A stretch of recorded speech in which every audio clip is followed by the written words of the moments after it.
Ang tibuok circumferential road sa Homonhon Island sa Guiuan, Eastern Samar, ideklarar niya nga National Road. Kini ang gipaabot ni DPWH Secretary Roger Mercado kinsa mitambong sa kasulugan sa anibersaryo sa pag-abot ni Ferdinand Magellan sa Isla sa Homonhon. Gipahigayon ang groundbreaking sa proyekto nga may 145 million pesos nga inisyal nga pundo.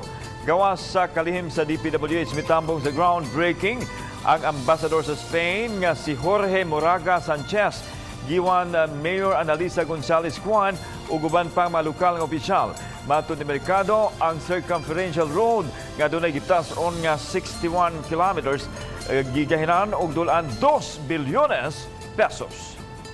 As the secretary, I can prepare and draft and approve a memorandum, a department order